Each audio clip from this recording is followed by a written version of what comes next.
ಮಾತರ್ಮೇ ಮಾತರಿಶ್ವನ್ನ ಪಿತರತಲಗುರೋ ಭ್ರಾತರಿಷ್ಟಾಪ್ತಬಂಧೋ ಸ್ವಾಮಿನ್ ಸರ್ವಾಂತರಾತ್ಮನ್ನ ಜರಯಿತರ್ಜನ್ಮ ಮೃತ್ಯಾಮಯಾನಾಂ ಗೋವಿಂದೇ ದೇಹಿ ಭಕ್ತಿಂ ಭವತಿ ಚ ಭಗವನ್ನೂರ್ಜಿತಾಂ ನಿರ್ನಿಮಿತ್ತಾಂ ನಿರ್ವ್ಯಾಜಾಂ ನಿಶ್ಚಲಾಂ ತದ್ಗುಣಗಣ ಬೃಹತೀಂ ಶಾಶ್ವತೀಮಾಚುದೇವ ನಾರಾಯಣಂ ನಮಸ್ಕೃತ್ಯ ನರಂ ಚೈವ ನರೋತ್ತಮಂ ದೇವೀಂ ಸರಸ್ವತೀಂ ವ್ಯಾಸಂ ತತೋ ಜಯಮುದೀರಯೇ ವಿಜಾನತಾಂ ಅವಿತ್ತಸ್ಯ ಮಧ್ವಸ್ಯ ಜಗತಿ ಗುರೋಃ ಪೂರ್ವಾಚಾರ್ಯಮಹಿಷ್ಠಾನಾಮಿಯಂ ಪ್ರಣತಿಮಾಲಿಕಾ ಪೂರ್ಣಜ್ಞಾನಾಯ ವಿದ್ಮಹೇ ಪೂರ್ಣಾನಂದಾಯ ಧೀಮಹಿ ತನ್ನೋ ವ್ಯಾಸ ಪ್ರಚೋದಯಾತ್. ಬ್ರಾಹ್ಮಣನೋರ್ವನ ಉದ್ದೇಶ ಏನಾಗಿರಬೇಕು ಅನ್ನೋದನ್ನು ಹೇಳ್ತಾರೆ. ಪಂಚೇಂದ್ರಿಯ ಜಲಾಂ ಘೋರಾಂ ಲೋಭಕೂಲಾಂ ಸುದುಸ್ತರಾಂ ಮನ್ಯುಪಂಕಾಂ ಅನಾಧೃಶ್ಯಾಂ ನದೀಂ ತರತಿ ಬುದ್ಧಿಮಾನ್. ಒಂದು ನದಿಯನ್ನು ದಾಟಬೇಕಂತೆ. ಎಂತಹ ನದಿ? ಪಂಚೇಂದ್ರಿಯ ಜಲಾಂ, ಶಬ್ದ ಸ್ಪರ್ಶ ರೂಪ ರಸ ಗಂಧವೆನ್ನುವ ನೀರಿರುವ ಈ ನದಿಯ ಹುಟ್ಟು ಎಲ್ಲಿಂದ? ಲೋಭ ಮೂಲಾಂ. ಪ್ರತಿಯೊಂದು ನದಿಯೂ ಒಂದು ಪರ್ವತದಿಂದ ಹುಟ್ಟುತ್ತೆ. ಒಂದು ನದಿ ಸರೋವರದಿಂದ ಹುಟ್ಟುತ್ತೆ, ಸರಯು. ಮಾನಸ ಸರೋವರದಿಂದ ಹುಟ್ಟುವ ನದಿ ಏನಿದೆ ಅದು ಸರಯು. ಹಾಗೆ ಇದು ಲೋಭಕೂಲಾಂ. ಆಮೇಲೆ ಇಲ್ಲಿ ಈ ನದಿಯಲ್ಲಿ ಭೀಕರವಾದ ಕೆಸರಿದೆ, ಮನ್ಯುಪಂಕಾಂ, ಕೋಪವೆಂಬ ಕೆಸರು. ಅನಾಧೃಶ್ಯಾಂ, ಈ ನದಿಯನ್ನು ದಾಟಲಿಕ್ಕಾಗೋದೇ ಇಲ್ಲ. ಇದನ್ನು ಬುದ್ಧಿಮಾನ್ ತರತಿ, ಪ್ರಜ್ಞಾವಂತಿಕೆಯಿಂದಲೇ ದಾಟಬೇಕು. ಕಾಮ ಮನ್ಯುದ್ಯತಂ ಪಶ್ಯೇನ್ ನಿತ್ಯಮತ್ಯಂತಮೋಹಿತಂ ಮಹತಾ ವಿಧಿದೃಷ್ಟೇನ ಬಲಿನಾ ಪ್ರತಿಘಾತಿನ ಸ್ವಭಾವ ಸ್ರೋತಸಾ ನಿತ್ಯಂ ಊಹ್ಯತೆ ಸತತಂ ಜಗತ್. ಕಾಮ ಮನ್ಯುದ್ಯತಂ ಪಶ್ಯೇತ್, ಪ್ರತಿ ದಿವಸ ಸಲ್ಲದ ಬಯಕೆಗಳು ಮತ್ತು ಕೋಪಗಳು ಯಾವಾಗಲೂ ಜಾಗರೂಕವಾಗಿರ್ತವೆ ಅಂತ ನೋಡಬೇಕು. ಅತ್ಯಂತ ಮೋಹಿತಂ, ಮೋಹ ಇರುತ್ತೆ. ತಪ್ಪಾದದ್ದನ್ನು ಸರಿ ಅಂತ ಅಂದುಕೊಳ್ಳುವ ತಿಳುವಳಿಕೆ ಏನಿದೆ ಅದೇ ಮೋಹ. ಅದರಿಂದ ಕೂಡಿರುವ ಅಪ್ರತಿಘಾತಿನ ಬಲಿನ, ಅಪ್ರತಿಮವಾದ ಬಲ ಇರುವ ಸ್ವಭಾವ ಸ್ರೋತಸ, ನಮ್ಮ ಪರಿಸರ, ನಮ್ಮ ಜೆನೆಟಿಕಲ್ ಫೋರ್ಸ್ ಅಂತ ಏನಿದೆ, ಈ ಒಂದು ಸ್ರೋತಸ್ ಪ್ರವಾಹ ನಮ್ಮನ್ನು ಎಲ್ಲೋ ತಗೊಂಡು ಹೋಗಿಬಿಡುತ್ತೆ. ಕಾಲೋದಕೇನ ಮಹತಾ ವರ್ಷಾವರ್ತೇನ ತಂತತಂ ಮಾಸೋರ್ಮಿ ನರ್ತು ವೇಗೇನ ಪಕ್ಷೋಲಪತೃಣೇನ ಚ. ಈ ನದಿಯ ಅಲ್ಲಿ ಒಂದು ಪ್ರವಾಹ ಬೇರೆ ಸೇರ್ಕೊಂಡ್ಬಿಡತ್ತೆ. ನದಿಯೇ ಒಂದಿರುತ್ತೆ, ಆದರೆ ಅದರಲ್ಲಿ ಬೇರೆ ಇನ್ನೊಂದು ಉಪಪ್ರವಾಹ ಅದ್ರ ಜೊತೆಗೆ ಸೇರ್ಕೊಂಡ್ಬಿಡತ್ತೆ. ಅದರ ಹೆಸರು ಕಾಲಪ್ರವಾಹ ಅಂತ. ಅದು ಏನು? ವರ್ಷಾವರ್ತೇನ, ವರ್ಷಗಳೆಂಬ ಸುಳಿಗಳು ಇರ್ತವೆ. ಮಾಸೋರ್ಮಿ ನರ್ತು ವೇಗೇನ, ಮಾಸ ಅಂತನ್ನುವ ಅಲೆಗಳು, ವರ್ಷ ಅಂತನ್ನುವ ಸುಳಿಗಳು, ಋತು ಅಂತನ್ನುವ ರಭಸ, ಪಕ್ಷೋಲಪತೃಣೇನ ಚ, ಪಕ್ಷ, ಆಮೇಲೆ ಬೇರೆ ಬೇರೆ ಕಾಲದ ಗುರುತುಗಳು, ಲವ, ಇದು ಹುಲ್ಲಿದ್ದ ಹಾಗೆ. ನಿಮಿಷೋನ್ಮೇಷಫೇನೇನ ಅಹೋರಾತ್ರ ಜವೇನ ಚ ಕಾಮಗ್ರಾಹೇಣ ಘೋರೇಣ ವೇದಯಜ್ಞಪ್ಲವೇನ ಚ. ನಿಮಿಷೋನ್ಮೇಷಫೇನೇನ, ಈ ಕಾಲಪ್ರವಾಹದಲ್ಲಿ ಕಣ್ಣು ರೆಪ್ಪೆ ಬಿಟುಕಿಸೋದೆ ಒಂದು ನೊರೆ ಇದ್ದಾಗಪ್ಪ. ಇಷ್ಟು ಚಂದ. ಅಹೋರಾತ್ರ ಜವೇನ ಚ, ಹಗಲು ರಾತ್ರಿ ಅನ್ನುವ ವೇಗವಾದ ನಡೆ ಉಂಟಾಗ್ತಾ ಇರುತ್ತೆ. ಕಾಮಗ್ರಾಹೇಣ ಘೋರೇಣ, ಸಲ್ಲದ ಕಾಮವೆಂಬ ಮೊಸಳೆ ಕಾದುಕೊಂಡಿರುತ್ತೆ. ವೇದ ಯಜ್ಞ ಪ್ಲವೇನ ಚ, ಈ ನದಿಯಲ್ಲಿ ದಾಟಲಿಕ್ಕೆ ಬೇಕಾಗಿರೋದು ವೇದ ಮತ್ತು ಯಜ್ಞ ಅಂತನ್ನುವ ದೋಣಿ. ಧರ್ಮದ್ವೀಪೇಣ ಭೂತಾನಾಂ ಧನ ಕಾಮವರೇಣ ಚ ರವೇಣ ಚ, ಧರ್ಮವೆಂಬುದೇ ನಡುಗಡ್ಡೆ. ವೇದ ಇದು ಧನ ಕಾಮರವೇಣಚ, ನದಿಯ ಪ್ರವಾಹದ ಭರೋ ಅನ್ನುವ ಸದ್ದು, ಇಲ್ಲಿ ಧನಕಾಮ ಅಂತನ್ನುವ ಸದ್ದು. ಋತವಾಂಗ್ ಮೋಕ್ಷ ತೀರೇಣ ವಿವಿತ್ಸಾ ತರುವಾಹಿನಾಂ. ತೀರ ಯಾವುದು ಅಂದ್ರೆ ಮೋಕ್ಷ. ತಿಳಿಯಬೇಕು ಅಂತನ್ನುವ ಮರಗಳು ನದಿಗೆ ಅಡ್ಡಲಾಗಿ ಕೊಂಬೆಯನ್ನು ಚಾಚಿರ್ತವೆ. ಅದನ್ನಿಟ್ಟುಕೊಂಡು ಬೇಕಂದ್ರೆ ಮೋಕ್ಷವೆಂಬ ತೀರಕ್ಕೆ ಸಾಗಬಹುದು. ಸ್ರೋತಸಾ ಯುಗಭೂತೇನ ಬ್ರಹ್ಮಪ್ರಾಯ ಭವೇನ ಚ ಧಾತ್ರಾ ಸೃಷ್ಟಾನಿ ಭೂತಾನಿ ಕೃಷ್ಯಂತೆ ಯಮಸಾಧನಂ. ಆದರೆ ನಾವು ಇದ್ಯಾವುದನ್ನು ಬಳಸಿಕೊಳ್ಳದೆ ಸೀದಾ ಪ್ರವಾಹದಲ್ಲಿ ಹೋಗ್ತೇವೆ. ಈ ಪ್ರವಾಹ ಎಲ್ಲಿ ಎಂಡಾಗತ್ತೆ ಅಂದರೆ ಯಮನ ಮನೆಯಲ್ಲಿ ಎಂಡಾಗುತ್ತೆ. ಏತತ್ ಪ್ರಜ್ಞಾಮಯೈರ್ಧೀರಾ ನಿಸ್ಸರಂತಿ ಮನೀಚಿಣಃ ಪ್ಲವೈರಪ್ಯಪ್ಲವಂತೋ ಹಿ ಕಿಂಕರಿಷ್ಯಂತ್ಯ ಚೇತಸಃ. ಅದರಿಂದಾಗಿ ಪ್ರಜ್ಞಾ ಎಂಬ ದೋಣಿಗಳಿಂದ ದಾಟಬೇಕು. ಪ್ರಜ್ಞಾಮಯೈ ಪ್ಲವೈ. ಇಲ್ಲ ಅಂದ್ರೆ ಅಚೇತಸಃ, ಪ್ರಜ್ಞೆ ಇಲ್ಲದೆ ಹೋದ್ರೆ ದಾಟೋದಾದ್ರೂ ಎಲ್ಲಿಂದ, ಯಾವುದರಿಂದ ದಾಟಬೇಕು, ಹೇಗೆ ದಾಟಬೇಕು ನೋಡಿ. ನೆತ್ತರ ನದಿ ಹರಿಯಿತು ಅಂತ ಹೇಳಿದ ಬಾಯಲ್ಲಿಯೇ ಈ ತರಹದ ರೂಪಕವನ್ನು ವೇದವ್ಯಾಸರು ಕೊಟ್ಟಿದ್ದಾರೆ. ಯುದ್ಧದಲ್ಲಿ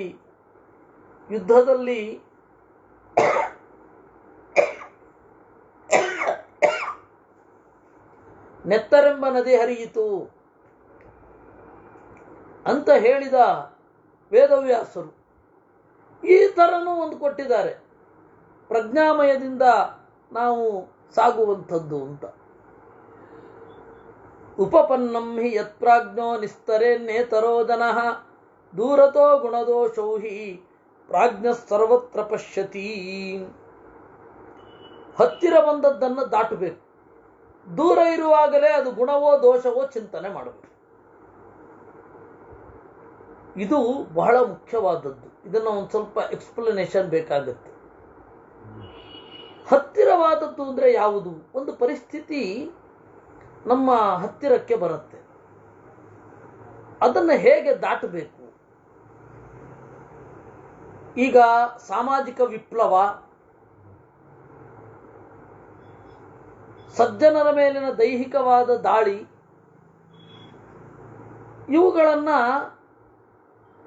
ಇವುಗಳಿಗಿರುವ ದಾರಿಯಲ್ಲಿ ದಾಟಬಹುದು, ದಾಟಬೇಕು. ನಮಗೆ ಇವತ್ತು ಈ ಒಂದು ಅಂಶ ಬೇಕಾಗಿರೋದು. ಉಪಪನ್ನಂ ಹಿ ಯತ್ಪ್ರಾಜ್ಞ ನಿಸ್ತರೇತ್. ಪ್ರಾಜ್ಞನಾದವ ಉಪಪನ್ನಂ, ಹತ್ತಿರ ಬಂದದ್ದು, ನಮ್ಮ ಕಾಲದ ತಲ್ಲಣಗಳು ಅಂತ ಬಳಸ್ತಾರೆ. ಕನ್ನಡ ಸಾಹಿತ್ಯದಲ್ಲಿ ನಮ್ಮ ಕಾಲದ ತವಕ ತಲ್ಲಣಗಳು ಅಂತ ಒಂದು ನುಡಿಗಟ್ಟು, ಇಡಿಯಂ ಅನ್ನು ಬಳಸ್ತಾರೆ. ಅಯ್ಯೋ ಏನಾಗತ್ತೋ ಅನ್ನುವ ಆತಂಕ ತವಕ. ತಲ್ಲಣ ಅಂದ್ರೆ ನಾವು ಅಂದುಕೊಂಡದ್ದು ಆಗ್ತಾ ಇಲ್ವಲ್ಲ, ನಮಗೆ ಈ ತರಹದ ಅನಿರೀಕ್ಷಿತ ಪರಿಸ್ಥಿತಿ ಎದುರಾಗಿದೆಯಲ್ಲ ಅನ್ನುವ ತಲ್ಲಣ, ತವಕ ತಲ್ಲಣ. ಇದನ್ನ ದಾಟಬೇಕು ಇವತ್ತಿನದ್ದೇ ಆದ ಮಾರ್ಗದಲ್ಲಿ. ಈಗ ಧರ್ಮಲಂಡತನ ಹೆಚ್ಚಾಗಿದೆ. ಅದಕ್ಕೆ ದಾರಿ ಏನು ಅಂತಂದ್ರೆ ನಾವು ಅಧರ್ಮಿಷ್ಠರನ್ನು ದೂರ ಇಟ್ಬಿಡೋದು ಅಂತಲ್ಲ, ಅಧರ್ಮದಲ್ಲಿ ಇರುವ ಸಜ್ಜನರನ್ನ ಪರಿಗ್ರಹಿಸೋದು. ಗೊತ್ತಿಲ್ಲ ಅವರು ಧರ್ಮದ ಪರಿಧಿ ಆಚೆಗೆ ಇರುವ, ಯಾಕೆಂದ್ರೆ ಧರ್ಮಶಾಸ್ತ್ರದಲ್ಲಿ ಜನ್ಮ ಜನ್ಮಾಂತರಗಳ ಒಂದು ಫಲ ಹೇಳಿರಬಹುದು, ಆದರೆ ದೇವರ ಕರುಣೆ ಅಂತ ಒಂದು ಅಂಶ ಇದೆ. ನಾವೇನು ಹೇಳ್ತೀವಿ, ಧರ್ಮಶಾಸ್ತ್ರದ ಪ್ರಕಾರ ಇದು ಮೋಕ್ಷವೇ ಇಲ್ಲ ಅಂದ್ಬಿಡ್ತೀವಿ. ಬಹಳ ಕಟುವಾಗಿ ನುಡಿತೀವಿ ಕೆಲವೊಮ್ಮೆ. ಅಲ್ಲ, ಹಾಗಿಲ್ಲ ಅದು ದಾರಿ. ನೀವು ಇಡೀ ರಾಮಾಯಣ ಮಹಾಭಾರತಗಳನ್ನು ನೋಡ್ತಾ ಇದ್ರೆ, ಪುರಾಣಾದಿಗಳನ್ನು ನೋಡ್ತಾ ಇದ್ರೆ, ಎಷ್ಟು ಜನರನ್ನ ಗೊತ್ತಿರದೆ ಧರ್ಮದಿಂದ ಆಚೆ ಹೋದವರನ್ನ, ಅಧರ್ಮದಲ್ಲಿ ಸಿಲುಕಿದವರನ್ನ ಪ್ರೀತಿಯಿಂದ ವಾಪಸ್ ಕರ್ಕೊಂಡು ಬಂದಿದ್ದಾರೆ. ಅವ್ರಿಗೊಂದು ವ್ಯವಸ್ಥೆ ಮಾಡಿದ್ದಾರೆ. ಅವರು ಸಮಾಜದಲ್ಲಿ ಮುಖ್ಯವಾಹಿನಿಯಲ್ಲಿ ಬೆರೆತು ಹೋಗಿದ್ದಾರೆ. ಅದನ್ನ ಗಮನಿಸಿಲ್ಲ. ನಾನಿದು ಬಹಳ ದೊಡ್ಡ ಸಮಾಜದ ವಿಪ್ಲವದ ಹಿನ್ನೆಲೆಯಲ್ಲಿ ಮಾತಾಡ್ತಾ ಇರೋದು ನಾನು. ಏಕೆಂದರೆ ವಿದುರ ನೀತಿಯಲ್ಲಿ ಆರಂಭದ 2-3 ಸುಭಾಷಿತಗಳನ್ನು ಅಥವಾ 2-3 ಅಧ್ಯಾಯಗಳನ್ನು ಮಾತ್ರ ಹೇಳುತ್ತಾರೆ. ವಿದುರ ನೀತಿಯಲ್ಲಿಯೇ ಕುಲಗಳು ಅಕುಲಗಳು ಆಗೋದು ಯಾಕೆ, ಅಕುಲಗಳು ಕುಲಗಳಾಗೋದು ಯಾಕೆ ಅಂತ ಅದು ಇಡೀ ಜಗತ್ತಿನ ಪ್ರವಾಹದ ನಡೆಯ ಸಂಕೇತ. ಒಂದು ಕಾಲದಲ್ಲಿ ಒಳ್ಳೆಯ ಕುಲ ಅಂತ ಅನ್ನಿಸಿಕೊಂಡಿರೋದು ಕಾಲಕ್ರಮೇಣ ಕೆಟ್ಟು ಹೋಗುತ್ತೆ. ಕೆಟ್ಟು ಹೋದ ಕುಲ ಮತ್ತೆ ಉದ್ಧಾರದ ದಾರಿಯಲ್ಲಿ ಬರುತ್ತೆ. ಇದನ್ನೆಲ್ಲ ಹೆಂಗೆ ನೋಡೋದು? ಮೋಕ್ಷಾಂತವಾದ ದೃಷ್ಟಿಯನ್ನ ಇಟ್ಟುಕೊಂಡಾಗ ನೀವು ಧರ್ಮಶಾಸ್ತ್ರವನ್ನು ಮೀರಿದ ವೇದಾಂತದ ದೃಷ್ಟಿಯನ್ನ ನೀವು ಬೀರಬೇಕಾಗತ್ತೆ. ಧರ್ಮಶಾಸ್ತ್ರ ಅನ್ನೋದೊಂದು ಮನೆ ಇದ್ದ ಹಾಗೆ. ನಮ್ಮ ಮನೆ 400 ವರ್ಷ ಆಯಿತು, ನಾನು ಸರಿ ಮಾಡಲ್ಲ ಅಂತಂದ್ರೆ ತಲೆ ಮೇಲೆ ಬೀಳುತ್ತೆ. ಅದು ಹೆಂಗಿದೆ ಹಂಗೆ. ಹಾಗಲ್ಲ, ಅದು ವೇದಾಂತದ ಹಿನ್ನೆಲೆಯಲ್ಲಿ ಅದನ್ನು ದುರಸ್ತಿ ಮಾಡಬೇಕು. ಈ ಅಂಶವನ್ನ ಪೇಜಾವರ ಸ್ವಾಮಿಗಳು ಮನಗಂಡಿದ್ರು. ಹಿಂದಿನ ಎಲ್ಲರೂ ಕೂಡ ಮನಗಂಡಿದ್ರು. ಪೇಜಾವರ ಸ್ವಾಮಿಗಳ ಜೊತೆಗೇನೆ ಯಾರು ಬೆಳೆದಿದ್ದಾರೆ?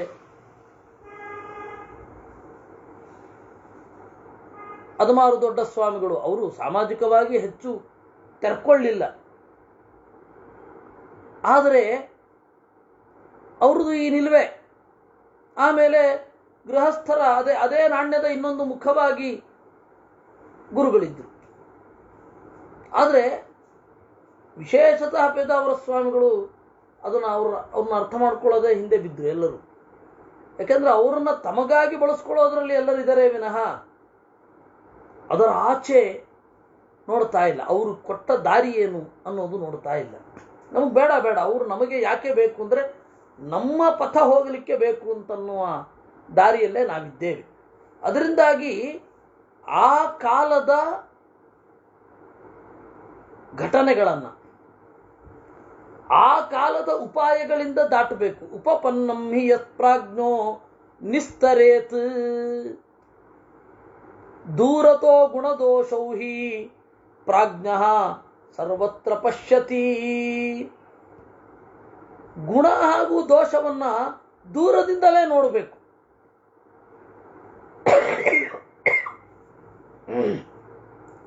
ಇತಿಹಾಸದ ಘಟನೆಗಳನ್ನು ನೋಡುವಾಗ ಅಲ್ಲಿ ಸಿಟ್ಟು ಮಾಡಿಕೊಂಡು ಪ್ರಯೋಜನ ಇಲ್ಲ. ಇತಿಹಾಸದ ಸಮಸ್ಯೆಗಳು ಏನೋ ಆಗಿರುತ್ತೆ, 100 ಆಗಿರುತ್ತೆ. ಸಿಟ್ಟು ಮಾಡ್ಕೊಂಡು ಏನು ಪ್ರಯೋಜನ? ಯಾರ ಮೇಲೆ ತೀರಿಸ್ಕೊಳ್ಳೋದು?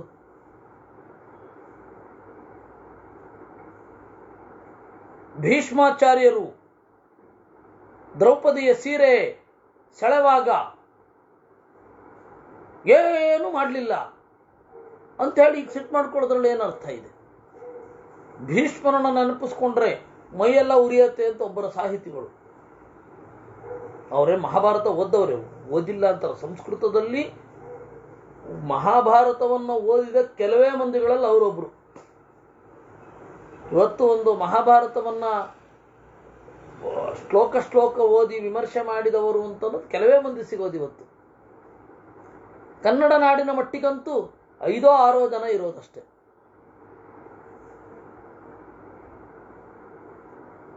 ನೀವು ಮತ್ತಿನ್ನೆಲ್ಲ ಬೆಳಗ್ಗೆ ಸಂಜೆ ಕೊಟ್ಟರೆ ಬೆಳಗ್ಗೆ ಓದುವವರು.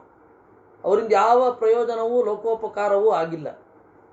ಓದಿದವರು ಪಾಪ ಅವರು ಭೀಷ್ಮಾಚಾರ್ಯನ ನೆನಪಿಸ್ಕೊಂಡ್ರೆ ಸಿಟ್ಟು ಬರ್ತಾ ಇತ್ತು. ಬಂದು ಪ್ರಯೋಜನ ಇಲ್ಲ. ದೂರತೋ ಗುಣದೋಷೌ ಹಿ ಪ್ರಾಜ್ಞ ಸರ್ವತ್ರ ಪಶ್ಯತಿ, ಎಲ್ಲ ಕಡೆ ಗುಣ ಹಾಗೂ ದೋಷವನ್ನ ದೂರದಲ್ಲಿ, ಕಾಲತಃ ದೂರದಲ್ಲಿದ್ದಾಗ ನೋಡಬೇಕು. ಸಂಶಯಾತ್ತು ಸಕಾಮಾತ್ಮ ಚಲಚಿತ್ತೋಲ್ಪಚೇತನಃ ಅಪ್ರಾಜ್ಞೋ ನ ತರತ್ಯೇವ ಯೋ ಹ್ಯಾಸ್ತೆ ನ ಸಗಚ್ಚತಿ. ಸಂಶಯಾತ್ತು ಹಿ ಕಾಮಾತ್ಮ, ಸಂಶಯ ಬಂತು ಅಂತಂದ್ರೆ ಚಲಚಿತ್ತನಾಗ್ತಾನೆ. ಸಂಶಯ ಯಾಕೆ ಬರುತ್ತೆ ಅಂತಂದ್ರೆ ಸಲ್ಲದ ಕಾಮನೆಗಳಿರುತ್ತೆ, ಅದರಿಂದಾಗಿ ಸಂಶಯ ಬರುತ್ತೆ. ಸಲ್ಲದ ಕಾಮನೆಯನ್ನು ದೂರ ಇಟ್ಟರೆ ಸಂಶಯ ಬರಲ್ಲ ಅಂತಾರೆ. ನಮಗೆ ಗೊಂದಲ ಕೆಡ್ಲಿಕ್ಕೆ ಏನ್ ಕಾರಣ ಅಂದ್ರೆ ನಾವು ಪ್ರಜ್ಞಾವಂತಿಕೆ ಇಲ್ಲದೆ ಇರೋದು ಅಂತ ನಾವು ವ್ಯಾಖ್ಯಾನ ಮಾಡ್ತಾ ಇದ್ವಿ. ಆದ್ರೆ ವೇದವ್ಯಾಸರು ಇಲ್ಲಿ ವಿಭಿನ್ನವಾದ ದಾರಿಯನ್ನು ತುಳಿತಾರೆ. ಸಂಶಯ ಬರೋದು ಯಾಕೆ ಅಂದ್ರೆ ಸಲ್ಲದ ಬಯಕೆ ಇರೋದ್ರಿಂದಾಗಿ ಅಂತಾರೆ. ನಮಗೆ ಇದನ್ನು ಜೀರ್ಣಿಸ್ಕೊಳ್ಳಿಕ್ಕೆ ಆಗಲ್ಲ. ಸಂಶಯಾತ್ತು ಹಿ ಕಾಮಾತ್ಮ ಚಲಚಿತ್ತ. ಆಮೇಲೆ ಒಬ್ಬನಿಗೆ ವಿಪರೀತ ಸಂಶಯ ಕಾಡಬೇಕಾದ್ರೆ ಚಂಚಲ ಚಿತ್ತನಾಗಿರ್ತಾನೆ. ಹೀಗೂ ಸರಿ ಹಾಗೂ ಸರಿ ಅಂತ ಯಾಕೆ ಅನ್ಸತ್ತೆ ಒಬ್ಬನಿಗೆ? ಅದು ಸರಿ ಇದು ಸರಿ, ಹೀಗೂ ಸರಿ ಹಾಗೂ ಸರಿ, ಅವರು ಸರಿ ಇವರು ಸರಿ ಯಾಕೆ ಅನ್ಸತ್ತೆ ಒಬ್ಬನಿಗೆ? ಚಲಚಿತ್ತ. ಚಲಚಿತ್ತನಾಗಬೇಕಾದ್ರೆ ಏನ್ ಕಾರಣ? ಅಲ್ಪಚೇತನ. ಅವನು ಚೆನ್ನಾಗಿ ನಿಶ್ಚಯವನ್ನು ಹೊಂದಿರೋದಿಲ್ಲ. ಇವೆಲ್ಲ ಕಾರಣಗಳು. ನಿಶ್ಚಯ ಯಾಕೆ ಹೊಂದಿರೋಲ್ಲ ಅಂದ್ರೆ ಯಥಾ ಪ್ರಕಾರ ಕಾಮಾತ್ಮನಾಗಿರ್ತಾನೆ. ಅಪ್ರಾಜ್ಞೋ ನ ತರತ್ಯೇವ ಯೋಶ್ಚಾಸ್ತೇನ ಸಗಚ್ಚತಿ. ಯಾರು ಪ್ರಾಜ್ಞನಾಗಿರೋದಿಲ್ಲ ಅವನು ಏನ್ ಮಾಡಿದ್ರು ನೋಡಲ್ಲ. ನತರತ್ಯೇವ ಅಪ್ಲವೋ ಹಿ ಮಹಾನ್ ದೋಷೋ ಮೋಹಮಾತ್ಮ ನಿಗಚ್ಚತಿ ಕಾಮಗ್ರಾಹ ಗೃಹೀತಸ್ಯ ಜ್ಞಾನಮಪ್ಯಸ್ಯ ನ ಪ್ಲವಃ. ಅದರಿಂದಾಗಿ ವೇದ ಯಜ್ಞ ಪ್ಲವಾದೀನ್ ಅಂತ ಹೇಳುದು. ವೇದ ಯಜ್ಞ ಇದು ಪ್ಲವ. ಪ್ಲವ ಅಂದ್ರೆ ದೋಣಿ. ಅಪ್ಲವೋ ಹಿ ಮಹಾನ್ ದೋಷಃ. ಈ ಒಂದು ವೇದಾದಿಗಳನ್ನ ಆಶ್ರಯಿಸದೇ ಇರೋದೇ ದೋಷ. ಕೆಲವರೆಲ್ಲ ವೇದ ಬೇಡ, ನಾವು ಜ್ಞಾನವನ್ನು ಪಡೆಯಬಲ್ಲೆವು, ವೇದ ಬೇಡ, ನಾವು ಸಂಸಾರವನ್ನು ದಾಟಬಲ್ಲೆವು, ವೇದ ಬೇಡ, ಜ್ಞಾನಪೂರ್ಣರಾಗಿ ಇರಬಲ್ಲೆವು, ಈ ತರಹದ ಭ್ರಮೆಗಳೇ ಇರೋದು. ಮಾಡರ್ನ್ ಗುರೂಜಿಗಳಂತೂ ಅದನ್ನೇ ಹೇಳೋದು. ನನ್ನ ಹತ್ರ ಬಂದ್ಬಿಡಿ, ನಾನೇನೋ ಒಂದು ಯೋಗವನ್ನೋ ಕ್ರಿಯೆಯನ್ನೋ ಮಾಡಿಸ್ತೇನೆ, ವಿಪಶ್ಯನ ಧ್ಯಾನ ಮಾಡಿಸ್ತೇನೆ, so you will be wise,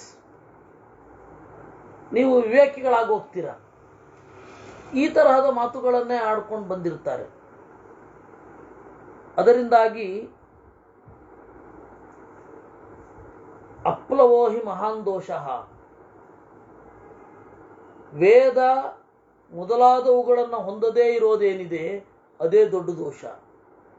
ದೊಡ್ಡ ದೋಷ ಏನು ಗೊತ್ತಾ? ಮೋಹಮಾತ್ಮ ನಿಗಚ್ಚತಿ. ತಮ್ಮಲ್ಲಿ ತಮ್ಮ ವಿಚಾರದಲ್ಲಿಯೇ ಮೋಹ ಬಂದ್ಬಿಡತ್ತೆ ಅವ್ರಿಗೆ. ನಾನು ಯಾರು, ಯಾಕಿದನ್ನು ಮಾಡಬೇಕು ಇತ್ಯಾದಿಗಳು. ಅದರಿಂದಾಗಿ ವೇದವನ್ನು ಬಿಟ್ಟರೆ, ಅದಕ್ಕೆ ತಲವಕಾರ ಉಪನಿಷತ್ತಿನಲ್ಲಿ ಇಹ ಚೇದ ವೇದಿ ತಥ ಸತ್ಯಮಸ್ತಿ ನ ಚೇದಿಹ ವೇದೀನ್ ಮಹತಿ ವಿನಷ್ಟಿ. ಶಾಸ್ತ್ರವನ್ನು ಅಧ್ಯಯನ ಮಾಡಬೇಕು ಯಾಕೆ ಅನ್ನೋದಕ್ಕೆ ಈ ಎರಡು ಶ್ಲೋಕ. ಸಂಶಯಾತ್ತು ಸಕಾಮಾತ್ಮ ಚಲಚಿತ್ತೋಲ್ಪಚೇತನಃ ಅಪ್ರಾಜ್ಞೋ ನ ತರತ್ಯೇವ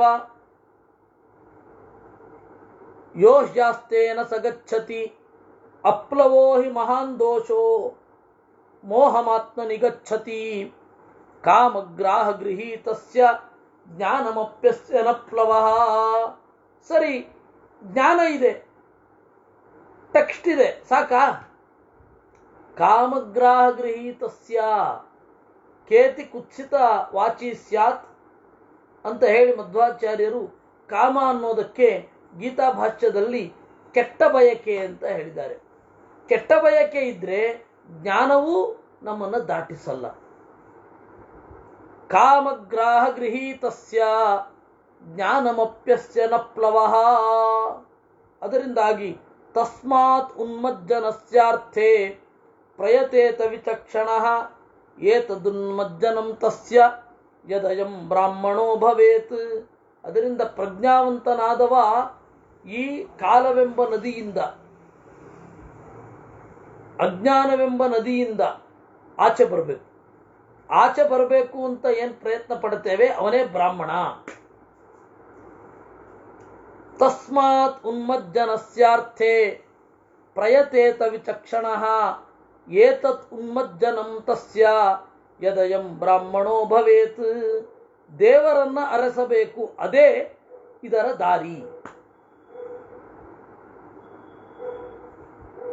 ತ್ರ್ಯವದಾತೆ ಕುಲೇ ಜಾತಃ ತ್ರಿಸಂದೇಹಸ್ತ್ರಿಕರ್ಮಕೃತ್ ತಸ್ಮಾತ್ ಉನ್ಮಜ್ಜನಂ ತಿಷ್ಠೇತ್ ನಿಸ್ತರೇತ್ ಪ್ರಜ್ಞೆಯ ಸಹ. ಇನ್ನು ಚಂದ ಮಾಡಿ ಹೇಳ್ತಾರೆ, ತ್ರ್ಯವದಾತೆ ಮೂರು ಶುದ್ಧವಾಗಿರ್ಬೇಕಂತೆ. ಎರಡು ಕುಲ, ಒಂದು ಶೀಲ. ಇದು ತ್ರ್ಯವದಾತ. ಕುಲ ಶುದ್ಧವಾಗಿರುವುದು ಅಂದರೆ ಏನು? ನಮ್ಮ ಮುಂದಿನ ಪೀಳಿಗೆ ಒಳ್ಳೆಯ ದಾರಿಯಲ್ಲಿ ಹೋಗಲಿ ಎನ್ನುವ ಬಯಕೆ ಗಂಡು ಹೆಣ್ಣು ಇಬ್ಬರಲ್ಲೂ ಇದ್ರೆ ಅದು ಶೀಲ. ಆಮೇಲೆ ವಿವೇಕ. ಕುಲ, ಶೀಲ, ವಿವೇಕ. ಕುಲ ಅಂತ ಹೇಳಿದ್ರೆ ನಮ್ಮ ಮುಂದಿನ ಪೀಳಿಗೆ ಒಳ್ಳೆಯ ದಾರಿಯಲ್ಲಿರಲಿ ಅಂತನ್ನುವ ಮನಸ್ಸಿನ ತಂದೆ ತಾಯಿಗಳು. ಇದು ಒಂದು. ಇನ್ನೊಂದು ಅರ್ಥ ಇದೆ ತ್ರ್ಯವದಾತೆ ಅಂತ. ಮೂರರಿಂದ ಪವಿತ್ರವಾದ ಕುಲ. ತ್ರ್ಯವದಾತೆ ಕುಲೆ ಯಾವುದದು? ತಪಸ್ಸು, ವಿದ್ಯೆ, ಕರ್ಮ. ತ್ರ್ಯವದಾತೆ ಕುಲೇ ಜಾತಃ ತಪಸ್ಸು,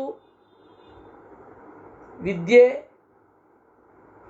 ಆಮೇಲೆ ವಿವೇಕ ಅಂತನ್ನುವ ಮೂರರಿಂದ ಶುದ್ಧವಾದ ಕುಲದಲ್ಲಿ ಹುಟ್ಟಿ ತ್ರಿಸಂದೇಹ ಸತ್ವರಜ ಸ್ತಮೋ ಗುಣಗಳ ಬಗ್ಗೆ ಸಂದೇಹ ಇಟ್ಕೊಂಡಿರ್ಬೇಕು. ಅಯ್ಯೋ ಯಾವುದರಿಂದ ದಾರಿ ತಪ್ಪೇನೋ ಏನೋ ಅಂತ ಆತಂಕ ಆದರೂ ಇರಬೇಕು. ತ್ರಿಸಂದೇಹ. ಆಮೇಲೆ ತ್ರಿಕರ್ಮ ಕೃತ್, ಮೂರು ಕರ್ಮವನ್ನು ಮಾಡಬೇಕು.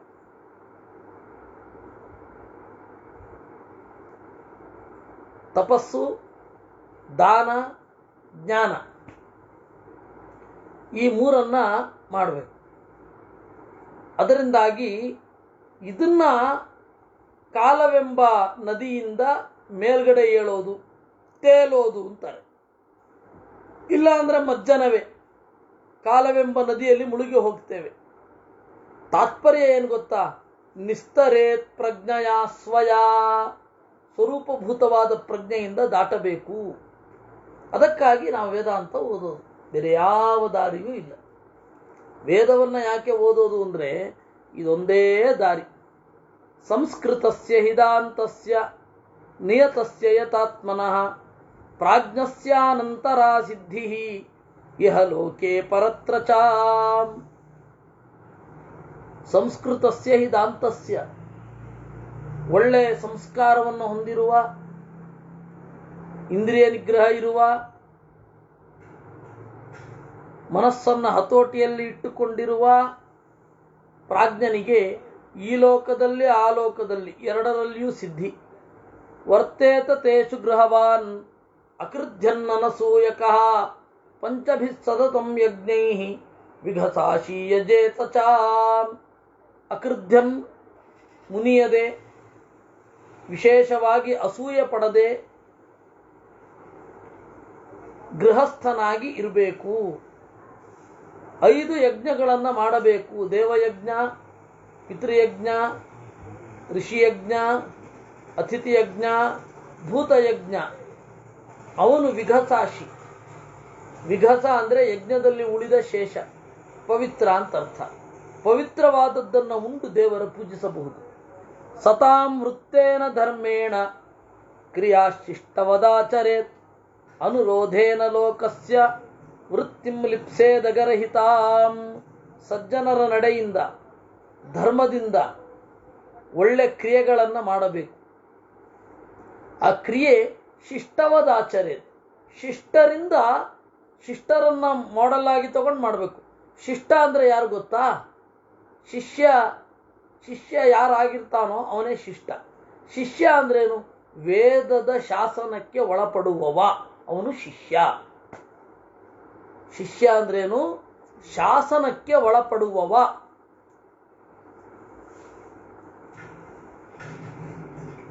ಹೂ ವಿಲ್ ಅಂಡರ್ಗೋ ವಿತ್ ವೇದಾಸ್ ಅಥವಾ ವೇದಾಸ್ ಇನ್ಸ್ಟ್ರಕ್ಷನ್ಸ್. ಯಾರು ವೇದದ ದಾರಿಯಲ್ಲಿ ಸಾಗುತ್ತಾನೆ ಅವನು ಶಿಷ್ಯ. ಅದರಿಂದಾಗಿ ಶಿಷ್ಯ ಅಂತ ಹೇಳಿದ್ರೆ ಅದೇ ಯಾರು ಆ ತರಹ ಇರ್ತಾರೆ, ಯಾರು ಹಾಗಿರ್ತಾರಲ್ಲ, ವೇದಕ್ಕೆ ಒಳಗಾಗುತ್ತೇನೆ ಅಂತ,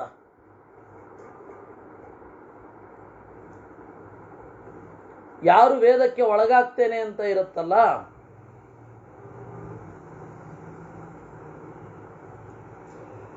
ಯಾರು ವೇದಕ್ಕೆ ಒಳಗಾಗ್ತೇನೆ ಅಂತ ಇರುತ್ತಲ್ಲ ಅವನೇನ್ ಮಾಡ್ತಾನೆ? ವೇದವನ್ನ ಬಲ್ಲವರ ಮಾತು ಕೇಳ್ತಾನೆ. ಯಾರು ವೇದವನ್ನ ಬಲ್ಲವರ ಮಾತು ಕೇಳ್ತಾನೆ, ಆ ವೇದದಿಂದ ತಾನೇ ಯಾರು ತೀರ್ಮಾನ ಮಾಡ್ತಾನೆ ಅವನು ಶಿಷ್ಟ. ಮೊದಲು ಶಿಷ್ಯನಾಗಿರ್ತಾನೆ, ಆಮೇಲೆ ವೇದದ ದಾರಿಯಲ್ಲಿ ನಡೀತಾನೆ, ಅವನು ಶಿಷ್ಟ. ವೇದದ ಇನ್ಸ್ಟ್ರಕ್ಷನ್ಸ್ ಅನ್ನ ಈಗಾಗಲೇ ಪಡೆದವ, ವೇದದ ಇನ್ಸ್ಟ್ರಕ್ಷನ್ಸ್ ಅನ್ನು ಪಡೆಯಲು ಯೋಗ್ಯನಾದವ ಶಿಷ್ಯ, ವೇದದ ಇನ್ಸ್ಟ್ರಕ್ಷನ್ಸ್ ಅನ್ನು ಪಡೆದವ ಶಿಷ್ಟ.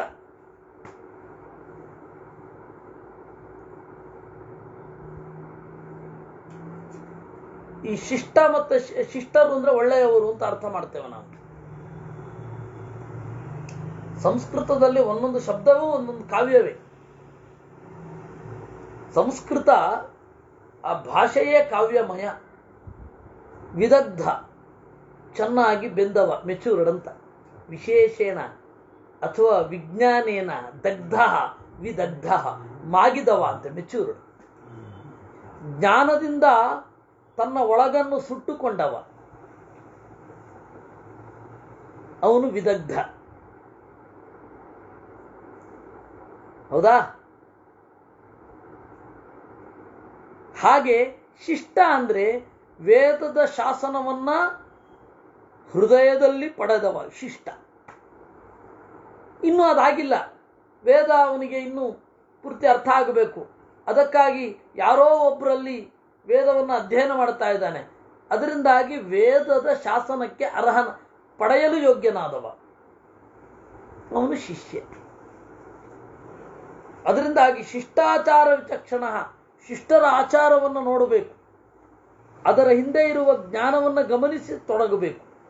ಸ್ವಧರ್ಮೇಣ ಕ್ರಿಯಾಲೋಕೆ ಕುರುವಾಣಸ್ಸೋಪಿ ಅಸಂಕರ ಕ್ರಿಯಾವಾನ್ ಶ್ರದ್ಧದಾನಶ್ಚ ದಾತಾ ಪ್ರಾಜ್ಞೋನಸೂಯಕ ಧರ್ಮಾಧರ್ಮ ವಿಚೇತಜ್ಞ ಸರ್ವಂ ತರತಿ ದುಸ್ತರಂ. ಕ್ರಿಯಾವಂತನಾಗಿರಬೇಕು. ಈ ವೇದದಿಂದ ನನಗೆ ಪ್ರಯೋಜನವಿದೆ ಅಂತನ್ನುವ ಭಾವನೆ ಇರಬೇಕು. ಅಂದರೆ ಶ್ರದ್ಧದಾನ, ದಾತ ತನ್ನಲ್ಲಿ ಇದ್ದದ್ದನ್ನ ಕೊಡಬೇಕು. ಪ್ರಾಜ್ಞ, ಅನಸೂಯಕ, ಬೇರೊಬ್ಬರನ್ನ ನೋಡಿ ಅಸೂಯೆ ಪಡಬಾರದು. ಯಾಕೆಂದ್ರೆ ಅದು ಅಸೂಯೆಯೇ ದೊಡ್ಡ ಪ್ರಾಬ್ಲಮ್ಮು. ನಿರ್ಮತ್ಸರಾಣಾಂ ಸತಾಂ ಅಂತ. ಅದರಿಂದಾಗಿ ಅಸೂಯೆ ಪಡಬಾರದು. ಧರ್ಮಾಧರ್ಮಗಳ ವಿಶೇಷವನ್ನು ತಿಳಿದಿರಬೇಕು. ಅವನು ತರತಿ ದಾಟ್ತಾನೆ. ಧೃತಿಮಾನ್ ಅಪ್ರಮತ್ತಶ್ಚ ದಾಂತೋ ಧರ್ಮ ವಿದಾತ್ಮವಾನ್ ವೀತಹರ್ಷ ಭಯಕ್ರೋಧೋ ಬ್ರಾಹ್ಮಣೋ ನಾವಸೀದತಿ. ಬಂದದ್ದನ್ನು ಎದುರಿಸ್ತೇನೆ ಎನ್ನುವ ಧೈರ್ಯ ಇರಬೇಕು ಬ್ರಾಹ್ಮಣನಾದವನಿಗೆ. ಎಂಥದೇ ಕಷ್ಟ ಬರಲಿ ನಾನು ಎದುರಿಸ್ತೇನೆ ಅಂತ. ಅಪ್ರಮತ್ತಶ್ಚ, ಮೈ ಮರೆಯಬಾರದು. ದಾಂತಹ, ಇಂದ್ರಿಯ ನಿಗ್ರಹ ಇರಬೇಕು. ಆತ್ಮವಾನ್, ದೇವರು ನನ್ನ ಸ್ವಾಮಿ ಎನ್ನುವ ಪ್ರಜ್ಞೆ ಇರಬೇಕು. ಹರ್ಷ ಭಯ ಕ್ರೋಧಗಳನ್ನು ಬಿಟ್ಟಿರಬೇಕು. ಇಂತಹ ಬ್ರಾಹ್ಮಣ ನಾಶ ಆಗಲ್ಲ. ಏಷ ಪೂರ್ವತರಾ ವೃತ್ತಿ ಬ್ರಾಹ್ಮಣಸ್ಯ ವಿಧೀಯತೆ. ಅದರಿಂದಾಗಿ ಬ್ರಾಹ್ಮಣನ ಕರ್ತವ್ಯ ಏನು ಅಂದರೆ ಜ್ಞಾನವೃದ್ಧೈವ ಕರ್ಮಾಣಿ ಕುರ್ವನ್ ಸರ್ವತ್ರ ಸಿದ್ಧ್ಯತಿ. ಜ್ಞಾನವೃದ್ಧಿಗಾಗಿ ಕರ್ಮಗಳನ್ನು ಮಾಡುತ್ತಾ ಸಿದ್ಧಿಯನ್ನು ಪಡೆಯುತ್ತಾನೆ. ಅಧರ್ಮಂ ಧರ್ಮ ಕಾಮೋಹಿ ಕರೋತಿಶ್ಚ ವಿಚಕ್ಷಣ. ಧರ್ಮಂ ಚ ಧರ್ಮ ಸಂಕಾಶಂ ಶೋಚನ್ನಿವ ಕರೋತಿ ಸಹ. ಆದರೆ ಅವಿಚಕ್ಷಣ, ಜ್ಞಾನವಿಲ್ಲದವ ಧರ್ಮವನ್ನು ಬಯಸಿ ಅಧರ್ಮವನ್ನು ಮಾಡ್ತಾನೆ. ಪುಣ್ಯ ಮಾಡಬೇಕು ಅಂದ್ಕೊಂಡು ಪಾಪ ಮಾಡ್ತಾ ಇರ್ತಾನೆ. ಅವನು ಅಂದ್ಕೊಳ್ತಾ ಇರೋದು ಪುಣ್ಯ ಮಾಡಬೇಕು ಅಂತ ಬಯಕೆ ಪಾಪ, ಆದರೆ ಪಾಪ ಮಾಡ್ತಾ ಇರ್ತಾನೆ. ಅಧರ್ಮಂ ಧರ್ಮ ಕಾಮೋಹಿ ಧರ್ಮಂ ಚ ಅಧರ್ಮ ತಂಕಾಚಂ. ಇನ್ನು ಧರ್ಮ ಮಾಡ್ತಾನೆ, ಅದು ಅಧರ್ಮಕ್ಕೆ ಜೊತೆಯಾಗಿ ಇರುತ್ತೆ. ಉದಾಹರಣೆಗೆ ಒಂದೇ ಹೊತ್ತು ಊಟ ಮಾಡಬೇಕು ಅಂತ ನಾನು ಸಂಕಲ್ಪ ಮಾಡಿಬಿಡ್ತೀನಿ. ಇದನ್ನು ಕೇಳಿದೊಡನೆ ಹೌದಲ್ಲ, ಒಂದೇ ಹೊತ್ತಿಗೆ ಊಟ ಮಾಡುವುದು ಬಹಳ ಒಳ್ಳೆಯದು. ಆದರೆ ಒಂದೇ ಹೊತ್ತಿಗೆ ಊಟ ಮಾಡಬೇಕು ಅಂತಂದರೆ ನನಗೊಂದು ಅಭ್ಯಾಸ ಆಗಿಬಿಟ್ಟಿದೆ. ಬೆಳಗ್ಗೆ ಸ್ನಾನ ಮಾಡಿದ ಕೂಡಲೇ ಜಪಾದಿಗಳನ್ನು ತೀರಿಸಿ ಒಂದು ಅಥವಾ ಸಂಧ್ಯಾ ವಂದನೆ ಸ್ವಲ್ಪ ಮಾಡಿ ಅಥವಾ ಏನೋ ದೇವರ ಬಗ್ಗೆ ಸ್ವಲ್ಪ ಚಿಂತನೆ ಅಂತನಾದರೂ ಆ ತರಹ ಮಾಡಿ ಕೂಡಲೇ ಬಾಯಿಗೆ ಹಾಕೊಂಡ್ಬಿಡ್ಬೇಕೇನಾದರೂ. ಇದನ್ನು ತಪ್ಪಿಸ್ಕೋಬೇಕು. ಸ್ನಾನ ಮಾಡಿದ್ರೆ ತಾನೇ ಹಸುವಾಗೋದು. ಒಟ್ಟಿಗೆ 12 ಗಂಟೆಗೆ ಸ್ನಾನ ಮಾಡೋದು. ಹೀಗೆ ಮಾಡೋರು ಇದ್ದಾರೆ. ಇದು ಉಪಧರ್ಮ ಅಂತಾರೆ. ಬೇಕಂತ ಸ್ನಾನ ಮಾಡೋದೇ ತಡ ಮಾಡಿದ್ರೆ 1-2 ಗಂಟೆ 3 ಗಂಟೆ ಹಾಗೆ ಚೆನ್ನಾಗಿ ಊಟ ಮಾಡಿಬಿಟ್ರೆ ಹಸಿವಾಗಲ್ಲ. ಸೊ ಮಾರನೇ ದಿವಸ ಯಥಾ ಪ್ರಕಾರ. ಹೀಗೆ ಹಾಗೆ ಮಾಡ್ತಾ ಹೋದರೆ ಎಲ್ಲವೂ ತಡ ಆಗ್ತಾ ಹೋಗುತ್ತೆ. ಹೇಳೋದು ತಡ ಆಗತ್ತೆ. ಶಾಸ್ತ್ರದಲ್ಲಿ ಹೇಳಿದ್ದೇನು, ಬೇಗ ಹೇಳಬೇಕು ಅಂತ. ನಾವು ಒಂದು ಧರ್ಮವನ್ನು ಪಾಲನೆ ಮಾಡಲಿಕ್ಕೆ ಹೋಗಿ 10 ಹಲವು ಧರ್ಮವನ್ನು ಪುಡಿ ಮಾಡಿಬಿಡ್ತೇವೆ. ಇವೆಲ್ಲ ನಮಗಾಗುವ ಸಮಸ್ಯೆಗಳು.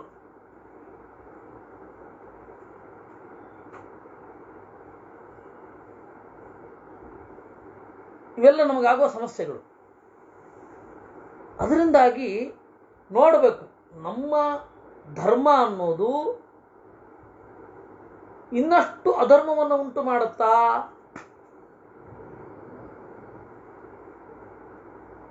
ಇದನ್ನು ಗಮನಿಸಬೇಕು. ನೋಡಿ ಆಮೇಲೆ ಯಾವುದು ಯುಕ್ತವೋ ಅದನ್ನು ಮಾಡಬೇಕು. ನೀವು 2 ಹೊತ್ತು ತಿಂದರೆ ಏನು ಪ್ರಾಬ್ಲಮ್ ಇಲ್ಲ, 3 ಹೊತ್ತು ತಿಂದರೆ ಏನು ಪ್ರಾಬ್ಲಮ್ ಇಲ್ಲ. ಸಾಧ್ಯವಾದಷ್ಟು ಜ್ಞಾನಕ್ಕಾಗಿ ಕರ್ಮ ಮಾಡಿ. ಅದಕ್ಕೆ ಅಧರ್ಮಂ ಧರ್ಮಕಾಮೋಹಿ ಕರೋತಿ ವಿಚಕ್ಷಣ. ಧರ್ಮಂಚ ಅಧರ್ಮ ಸಂಕಾಚಂ. ಧರ್ಮ ಮಾಡ್ತೇನೆ ಅಂತ ಹೋಗೋದು ಅದು ಅಧರ್ಮಕ್ಕೆ ಅತ್ಯಂತ ಸಮೀಪದಲ್ಲಿರುತ್ತೆ.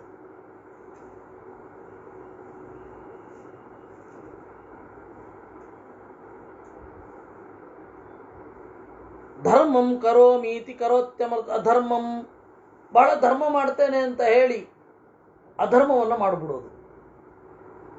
ನಮಗೆ ತೀರಾ ಚಿಲ್ಲರೆಯಾದದ್ದು ಧರ್ಮ ಅಂತ. ಧರ್ಮ ಅನ್ನೋದು ತೀರಾ ಚಿಲ್ಲರೆ. ನಮಗೆ ಕಾಫಿ ಕುಡಿದೇ ಇರೋದು ಧರ್ಮ, ಬೇರೆಯವರನ್ನು ಮುಟ್ಟಿಸ್ಕೊಳ್ಳದೆ ಇರೋದು ಧರ್ಮ. ನಮಗೆ ಧರ್ಮ ಅಂದರೆ ತಲೆನಲ್ಲಿ ಸಣ್ಣದು, ಬಹಳ ದೊಡ್ಡ ಮಟ್ಟದ ಒಂದು ಆವಿಷ್ಕಾರ, ಪ್ರಜ್ಞೆಯ ನಡೆ, ಜನರನ್ನ ಪ್ರಜ್ಞಾವಂತಿಕೆಯ ಕಡೆಗೆ ಕೊಂಡೊಯ್ಯೋದು, ಇದೆಲ್ಲ ಧರ್ಮ ಅಂತ ನಮಗೆ ಅನ್ಸೇ ಇಲ್ಲ. ತೀರಾ ಸಣ್ಣದು. ಇವ್ರ ಹತ್ರ ಮುಟ್ಟಿಸ್ಕೋಬಾರ್ದು, ಬಾಗಿಲು ಹಿಡಿಕೆ ಮುಟ್ಬಿಡ್ಬಾರ್ದು. ಯಾಕೆಂದ್ರೆ ಬಹಳ ಜನ ಬಂದು ಮುಟ್ಟಿರ್ತಾರೆ. ಅದಕ್ಕೆ ಬಾಗಿಲಿನ ಮೇಲ್ಗಡೆಯಿಂದ ತಳ್ಳು. ಆಮೇಲೆ ಗೇಟನ್ನು ಮುಟ್ಟದೆ ಇರು. ಗೇಟನ್ನು ಕೆಲಸದವಳು ಮುಟ್ಟದೇವ್ರ ಹಾಗೆ ನೋಡ್ಕೊಳ್ಳೋದೇ ಅವ್ರದ್ದು ದೊಡ್ಡ ಧರ್ಮ. ಅವಳು ಬಂದು ಮುಟ್ಬಿಟ್ರೆ ಇವರೇ ಓಡಿ ಹೋಗಿ ತೆಗೆದು ಬಿಡೋದು ಅವಳು ಬರೋ ಟೈಮ್ಗೆ. ಇದೆಲ್ಲ ಸಣ್ಣದು. ನಮಗೆ ಧರ್ಮ ಅಂದ್ರೆ ಇಷ್ಟು ಚಿಲ್ಲರೆ. ಇದನ್ನ ನೋಡಿ, ಇದಾ ಮಧ್ವ ಸಿದ್ಧಾಂತ. ಇನ್ನೊಬ್ರು ಅವಿವೇಕಿಗಳು, ಅವರ ಮಕ್ಕಳು, ಅವರ ಹೆಂಡತಿಯರೆಲ್ಲ, ಅಯ್ಯೋ ಮಧ್ವಾಚಾರ್ಯ ಶಾಸ್ತ್ರ ಅಂದ್ರೆ ಇದಾ, ನಮಗ್ ಬೇಡ ಅಂತ ಅವರು. ಇವೆಲ್ಲ ಒಂದೊಂದಲ್ಲ. ಅದಕ್ಕಾಗಿ ಹೇಳೋದು ಧರ್ಮಂ ಕರೋಮೀತಿ ಕರೋತ್ಯಧರ್ಮಂ. ಧರ್ಮವನ್ನ ಮಾಡ್ತೇನೆ ಅಂತ ಅಧರ್ಮ ಮಾಡ್ತಾ ಇರೋದು. ಅಧರ್ಮ ಕಾಮಶ್ಚ ಕರೋತಿ ಧರ್ಮಂ. ನಾವು ಧರ್ಮ ಮಾಡ್ತಾ ಇರೋದು ಯಾಕೆಂದ್ರೆ ಅಧರ್ಮವನ್ನು ಬಯಸಿ ಧರ್ಮ ಮಾಡ್ತಾ ಇರೋದು. ಅದು ಇನ್ನೂ ಭೀಕರ. ಬಹಳ ಮಡಿಯಲ್ಲಿ ನಾವು ವಾಯುಸ್ಥಿತಿ ಪುರಸ್ಕರಣೆ ಮಾಡೋದು. ಯಾಕೆ? ಮಗಳಿಗೆ ಫಾರಿನ್ ರಿಟರ್ನ್ ಹೊಲ ಸಿಗ್ಲಿ, ಅಥವಾ ಫಾರಿನ್ ನಲ್ಲಿರೋ ಮಗ ಸಿಗ್ಲಿ. ನಾವು ಮಾಡ್ತಾ ಇರೋದೇನು? ಧರ್ಮ ನಿಜವಾಗಿಯೂ ಅದಲ್ಲ. ಅವ್ರ ಪ್ರಜ್ಞೆ ಬರಲಿ ಅಂತ ಇರಬೇಕು. ನಾವು ಮಾಡ್ತಾ ಇರೋದು ಇಂಥದ್ದು. ಈಗ ಇದೆಲ್ಲ ಅಧರ್ಮ ಕಾಮನೆಯಿಂದ ಧರ್ಮ ಮಾಡೋದು. ಹಣೆ ಬರಹ. ಅವ್ರಿಗೆ ಇದರಲ್ಲಿರೋ ಆಸ್ವಾದ ಕೊಟ್ರೆ ಸಾಕು, ಅವ್ರೇನ್ ಬೇಕು ಮಾಡ್ಕೋತಾರೆ. ಅವ್ರಿಗೆ ಪಾಲಿಗೆ ಬಂದದ್ದು ಅವ್ರು ಮಾಡ್ಕೋತಾರೆ. ತತ್ವಶಾಸ್ತ್ರದ ಒಂದು ಸೊಗಸನ್ನ ಅವ್ರಿಗೆ ಕೊಡಬೇಕು. ನಾವು ಅದನ್ನ ಮಾಡ್ತಾ ಇಲ್ಲ. ನಾವು ಮಾಡ್ತಾ ಇರೋದು ಬರಡು ಧರ್ಮ. ನಮ್ಮ ಪ್ರಜ್ಞೆ ಇರೋದೆಲ್ಲ ಆ ಥರದ್ದು. ಇದು ಅಧರ್ಮ ಕಾಮನಾಗಿ ಧರ್ಮ ಮಾಡೋದು. ಉಭೇ ಬಾಲ ಕರ್ಮಣಿ ನ ಪ್ರಜಾನನ್ ಸಜಾಯತೆ ಮ್ರಿಯತೆ ಚಾಪಿ ದೇಹಿ. ಈ ತರಹ ಎರಡು ಮಾಡುವವರು ಬುದ್ಧಿ ಇಲ್ಲದೆ ಇದ್ದವರು ಬಾಲಹ. ಪ್ರಜ್ಞಾ ಬಲ ಇರದವರು ಬಾಲರು. ಅಬಲ ಇದನಲ್ಲ, ಆ ಬಕಾರದ ಪಕ್ಕದಲ್ಲಿ ಹೋಗಿ ಬಾಲ ಆಗ್ಬಿಡತ್ತೆ. ಬಾಲ ಅಂದ್ರೆ ಪ್ರಜ್ಞಾಬಲವಿಲ್ಲದವ. ಸಜಾಯತೆ ಮ್ರಿಯತೆ ಚಾಪಿದೆ. ಅವನಿಗೆ ಕರ್ಮದ ಉದ್ದೇಶವೇ ಗೊತ್ತಿಲ್ಲ. ನಾನು ಧರ್ಮ ಮಾಡ್ತಾ ಇದ್ದೀನಿ ಅಂತ ಅನ್ಕೊಂಡಿರ್ತಾನೆ, ಅಧರ್ಮ ಮಾಡ್ತಾ ಇರ್ತಾನೆ. ನಾನು ಧರ್ಮ ಮಾಡಬೇಕು ಯಾಕೆ ಅಂದ್ರೆ ಅಧರ್ಮಕ್ಕಾಗಿ. ಯಾವುದೋ ಒಂದು ಕಂಪನಿಯ ಒಂದು ಕಾಂಟ್ರಾಕ್ಟ್ ಸಿಗಲಿದೆ, ಅದಕ್ಕೆ ನಾವು ರಾಯರ ಹತ್ರ ಕೇಳ್ಕೊಳ್ಳೋದು, ನನಗೆ ಆ ಕಂಪನಿಯ ಕಾಂಟ್ರಾಕ್ಟ್ ಸಿಗಬೇಕು. ಅದು ನೋಡಿದ್ರೆ ಜಗತ್ತಿನ ಎಲ್ಲ ಅನ್ಯಾಯಗಳನ್ನ ಮಾಡುವಂತಹ ಒಂದು ಕಂಪನಿ.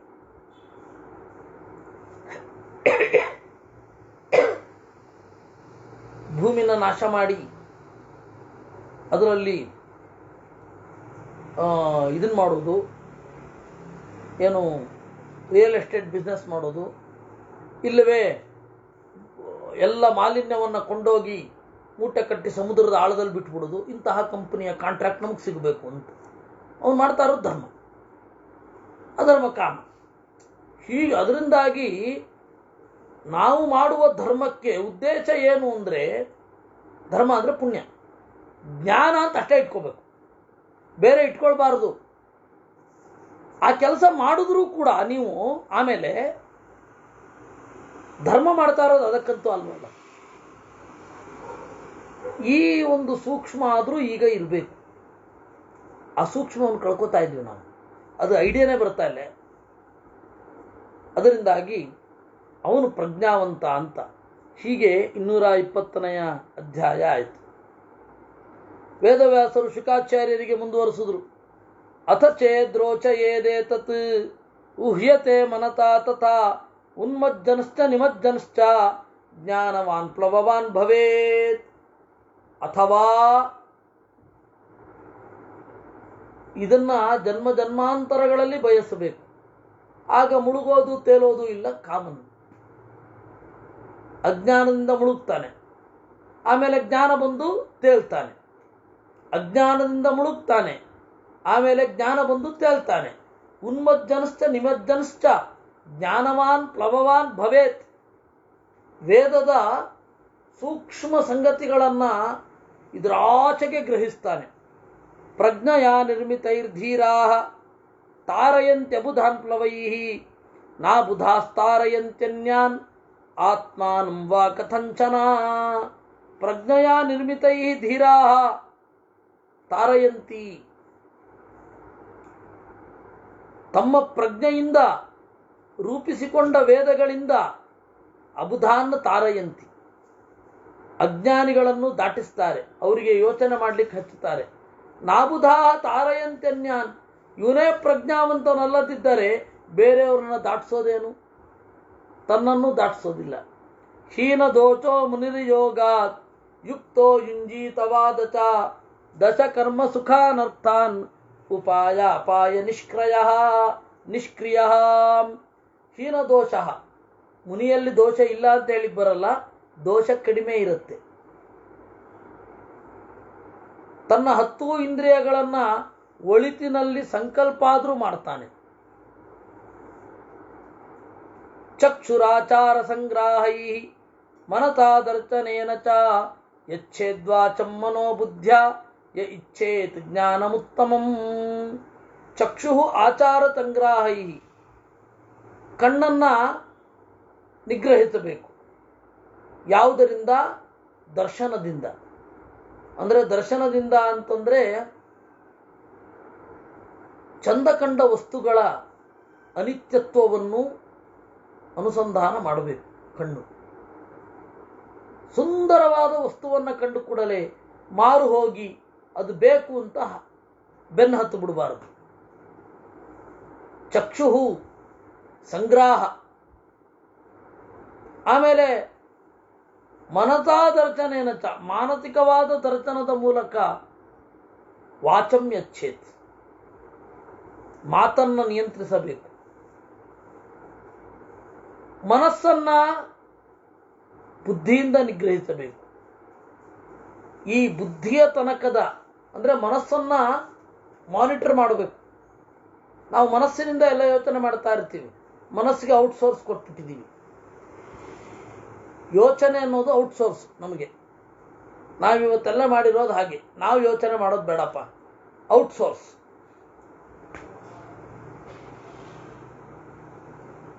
ನೋಡಿ, ಸರ್ಕಾರ ಏನನ್ನು ಬೇಕಾದರೂ ಔಟ್ಸೋರ್ಸ್ ಮಾಡಲಿ, ಅದರ ಹಣೆ ಬರಹ. ನಾವು ನಮ್ಮ ಪ್ರಜ್ಞೆಯನ್ನು ಔಟ್ಸೋರ್ಸ್ ಮಾಡಬಾರ್ದು.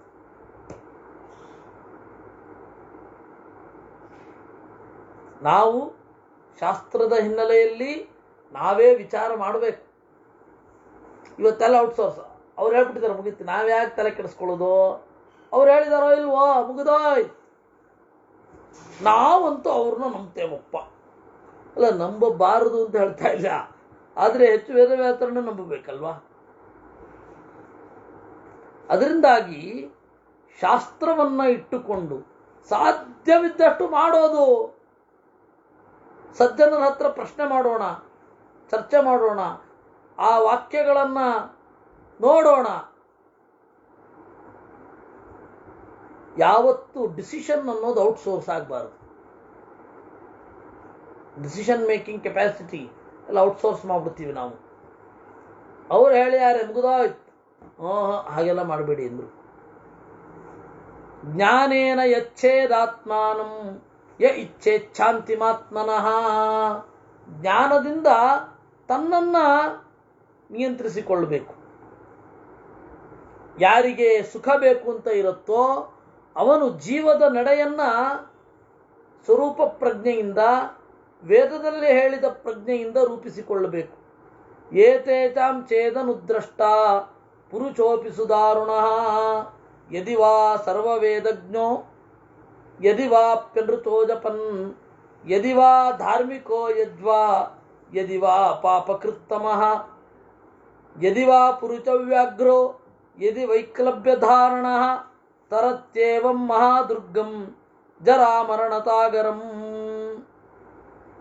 ಯದಿ ವಾ ಸರ್ವವೇದಜ್ಞ, ಅವನು ಎಲ್ಲ ವೇದಗಳನ್ನ ತಿಳಿದಿದ್ದರೆ, ಅಥವಾ ತಂತ್ರಶಾಸ್ತ್ರದಲ್ಲಿ ಹೇಳಿದ ಆದರೆ ವೇದದಂತೆ ಇರುವ ಮಂತ್ರಗಳನ್ನು ಜಪ ಮಾಡ್ತಾ ಇದ್ರೆ, ಧಾರ್ಮಿಕನಾಗಿದ್ರೆ,